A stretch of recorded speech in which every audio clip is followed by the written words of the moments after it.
Hi guys, welcome back to my YouTube channel, and if you're new, please make sure you subscribe below because once I hit 100 subscribers, I will be doing a giveaway. And the winner of the giveaway will be receiving free Kentucky gear.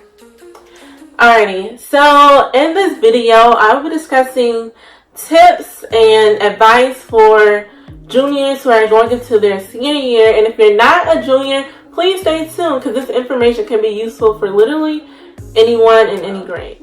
In this little cup, I asked you guys on social media, juniors, what is something that you want to know more about going into your senior year? And so after I gathered up your responses, I wrote them on little sheets of paper and I put them in this cup. And so I will just be randomly drawing papers from the cup, and whatever topic is on the paper, that'll be the one that I discuss. So that's pretty much how this video is going to roll. So if you have any further questions or if you're confused about something that I say in this video, please just comment below and I will respond to all comments. So let's jump into things. So the first topic that I will be talking about is what colleges look for in a student. Colleges, they look for a lot of different things. Most people think, oh, if I don't have a GPA, it's the end all be all, but that's not the case at all. Colleges, they want to see that you have like a decent GPA in addition to your extracurricular activities, the community service that you're involved in. Like, they want to see you as a well-rounded student, not just as like, oh, she has a high GPA, let's admit her to our school, because that's not everything. They want to see that you could balance multiple things on your plate at the same time while achieving. I feel like another defining moment are like your personal statements. So like, say you don't have the GPA but you're involved, like your personal statement could be that piece that just like makes them want you to be at their institution.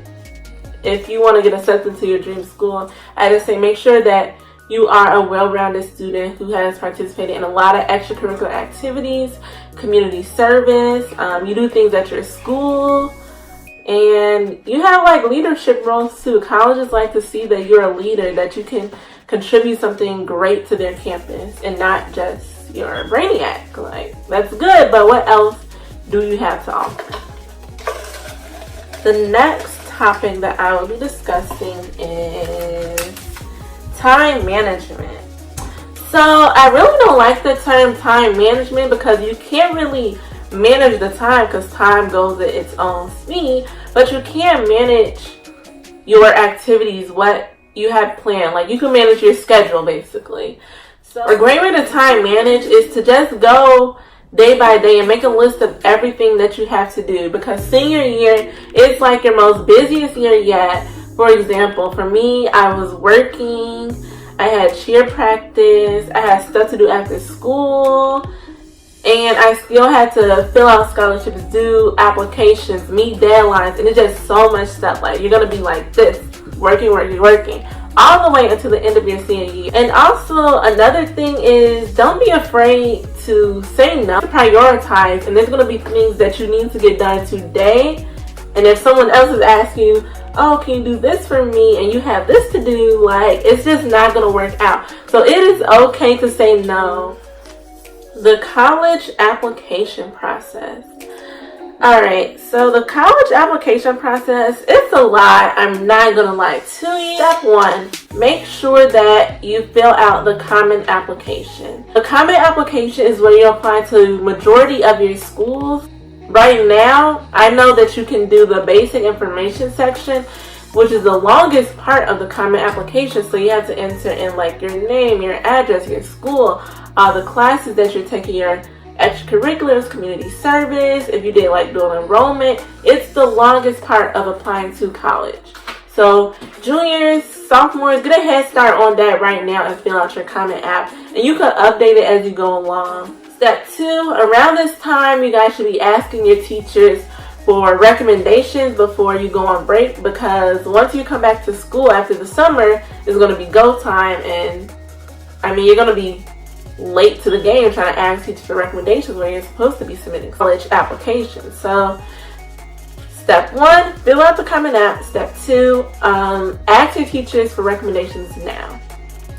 Step 3, make sure that you guys are starting on your personal statements. Personal statements, it takes a lot of like trial and error because you want to make sure that your personal statements are like perfect and they're straight to the point. Because on the Common App, it only gives you like a 650 word limit, which to me is not a lot because I want to tell them everything, but unfortunately, nobody wants to read a 1,000-word page essay. Like, it's not cutting it.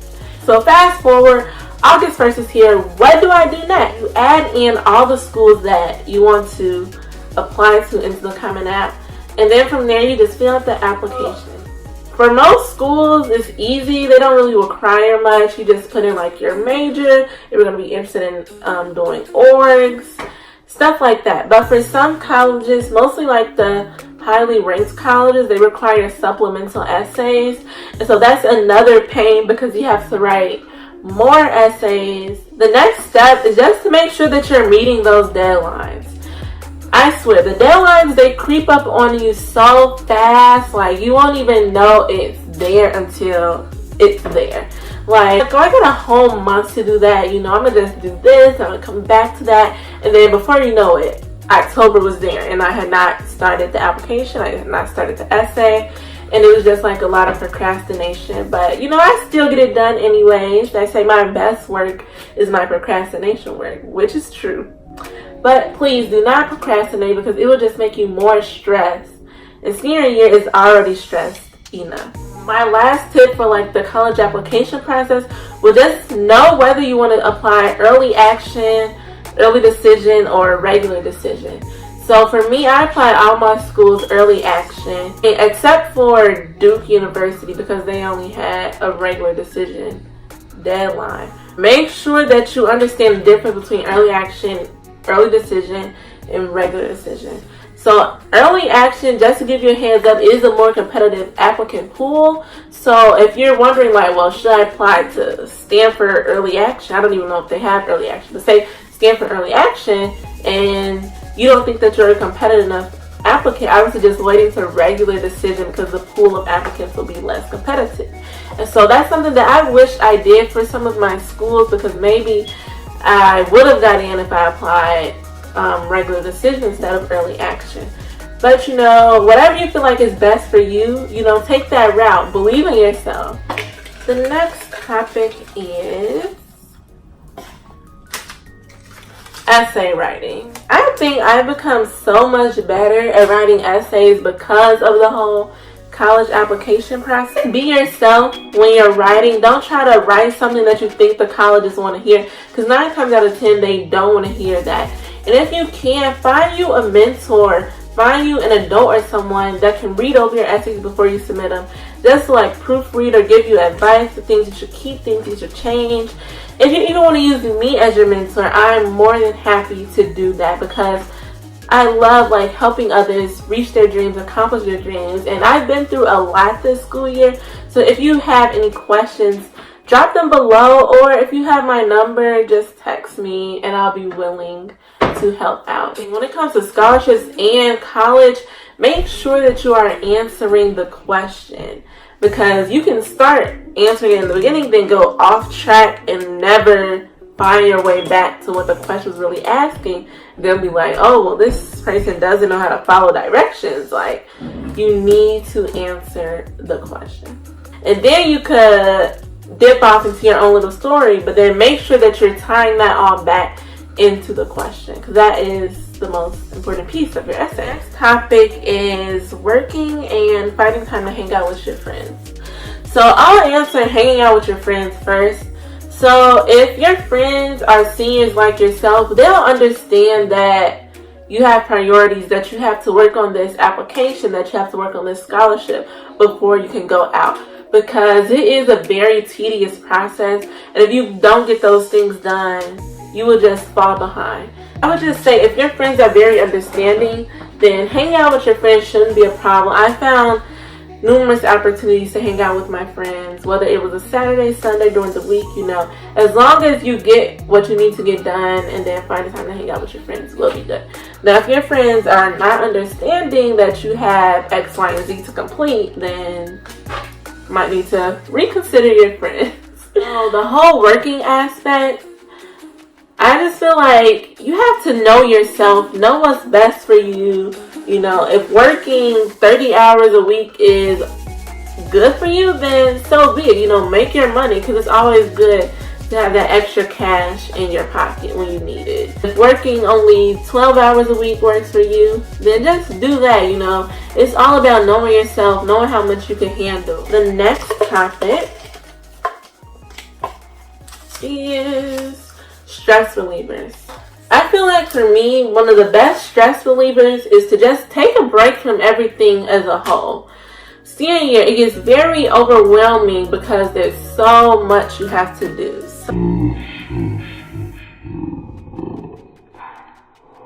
And you will understand once you get into your senior year.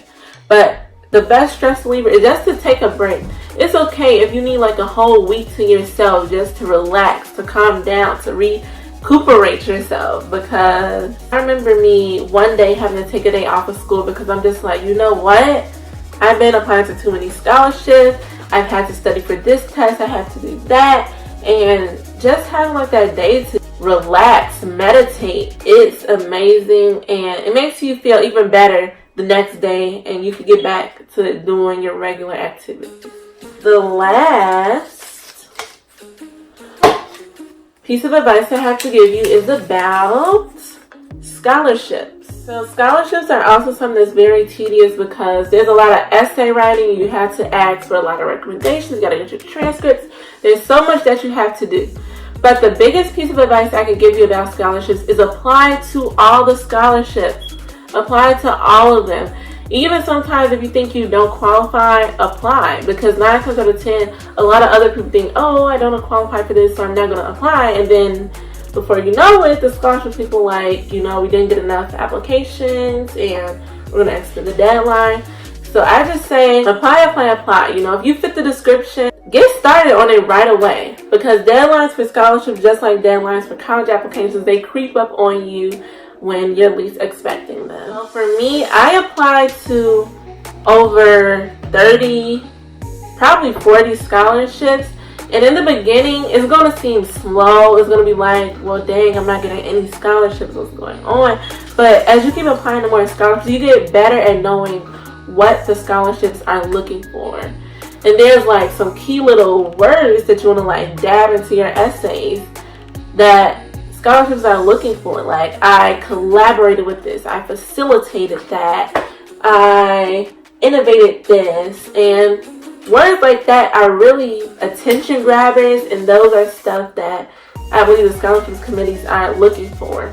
And when you find a scholarship, be sure that you get your recommendations ASAP. Give your teachers at least 2 weeks to write your recommendations, get your transcript. It's going to be very annoying. Like, I promise you, I think I get on my counselor's nerve because I'm always asking him, can you email me my transcript? Can you print this? Can you mail this? Can you do this? And it's just like a lot. But at the same time, I'm trying to get this money. Like, if you're not a millionaire or a billionaire, you need to be applying to those scholarships because a lot of people are probably in the same boat thinking, I don't want to apply. Oh, they got 3 essays. I'm not about to do that. But since everyone is thinking that, you have to be the one that goes for it. So for example, I applied for a scholarship. They said that they were only giving out $500. I get to the scholarship banquet after I had found out that I was awarded the scholarship. They didn't tell me how much. But when I got there, they told me that, you know what? We're going to give all of you guys $1,000. So that made me so happy because at first they said only $500, but because not enough people applied, they end up giving us $1,000. So never miss your beat. Do not miss your beat. Apply. That is what I can tell you. And if you need help, like I said before, just feel free to contact me. I'm always available to help others apply for scholarships. And so if you're from Chicago, I feel like one of the best tools for me was CPS Academic Works. There's tons of scholarships on there. Another piece of advice is don't get discouraged if you feel like you're not getting scholarships in the beginning. You just have to keep applying, believe in yourself, have faith that you will get those scholarships, you know. It's definitely not an easy process, but it'll be worthwhile in the end when you see that all your hard work is paying off. That is all that I have for this video. You know, if you guys have any other questions, comments, or any suggestions for my next video, like I said, comment below. Continue to subscribe, like, hit that bell for notifications every time I upload a new video. I just want to say thank you to my subscribers. You guys have been very supportive, and stay tuned for what's coming next. Peace out. Bye.